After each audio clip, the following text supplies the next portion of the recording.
હિન્દુ ધર્મના રોચક તથ્ય. લેખક મિનેશ પ્રજાપતિ. ચૈત્ર સુદ એકમ વર્ષ પ્રતિપદાથી હિન્દુ નવ વર્ષ શરૂ થાય છે. એ દિવસને ગુડી પડવો નામથી ઓળખાય છે. આજે આપણે જે સનાતન હિન્દુ જેવા શબ્દો સાંભળીએ છીએ એમાં હિન્દુ ધર્મના કેટલાક રોચક તથ્યો વિશે આપણે જાણીશું. મિત્રો, હિન્દુ ધર્મના કોઈ સંસ્થાપક નથી.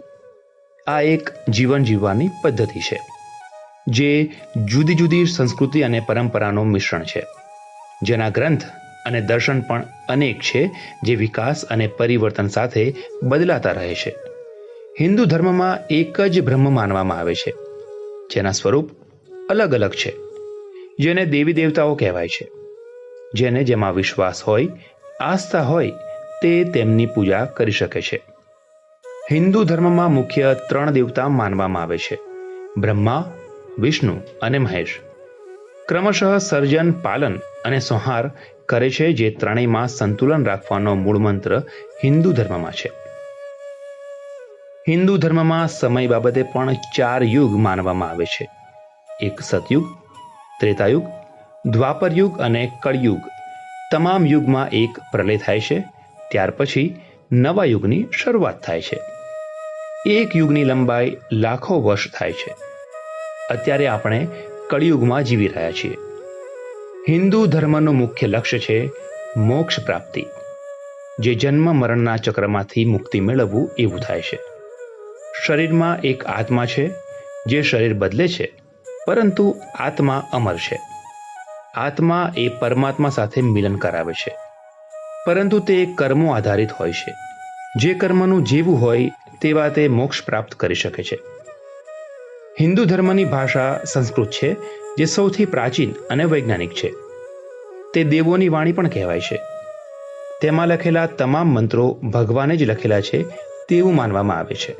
હિન્દુ ધર્મમાં 4 પુરુષાર્થ છે, જેમાં ધર્મ, અર્થ, કામ અને મોક્ષ એ ચારેય પરમાત્માની નજીક જવા માટે અત્યંત જરૂરી છે. જેમાં નૈતિકતા, કર્તવ્ય, ધન, સંપત્તિ, ભોગ, આનંદ, ત્યાગ, મુક્તિ અને શાંતિ થાય છે. આ 4 એના મુખ્ય સ્તંભ છે. હિન્દુ ધર્મમાં 4 આશ્રમ છે: બ્રહ્મચર્ય, ગૃહસ્થ, વાનપ્રસ્થ અને સંન્યાસ. આ 4 જીવનના ક્રમ છે અને જે નિભાવવા પડે છે. જેમાં સૌથી પ્રથમ વિદ્યા ગ્રહણ, ત્યાર પછી પરિવાર, સમાજ સેવા, ત્યાગ, તપસ્યા, બ્રહ્મ અને આત્માનું જ્ઞાન પ્રાપ્ત કરવાનું હોય છે. હિન્દુ ધર્મમાં અનેક તહેવાર અને પર્વ છે, જેમાં સંસ્કાર અને પરંપરા જાળવવામાં આવે છે. જેમાં મુખ્ય દિવાળી, દશેરા, હોળી, નવરાત્રિ, જન્માષ્ટમી, ગણેશ ઉત્સવ, રામનવમી, શિવરાત્રિ, ઉત્તરાયણ જેવા અનેક તહેવારો ઉજવવામાં આવે છે. જેના થકી ઋષિ પરંપરા, સંસ્કૃતિ અને આપણી પ્રાચીન પરંપરાને યાદ કરવામાં આવે છે અને તેના આપેલા ઉપદેશોનું પાલન કરવામાં આવ્યું છે. વિશ્વની અંદર હિન્દુ જનસંખ્યા 4થા નંબર ઉપર છે, જે વિશ્વની 1.2 અરબ સંખ્યા સાથે આજે હિન્દુ સમાજ અડગ ઊભો છે. આવો સાથે મળી આવા અદ્ભુત પરંપરા, સંસ્કૃતિ અને ધર્મને જાણીએ અને આદરપૂર્વક જીવીએ.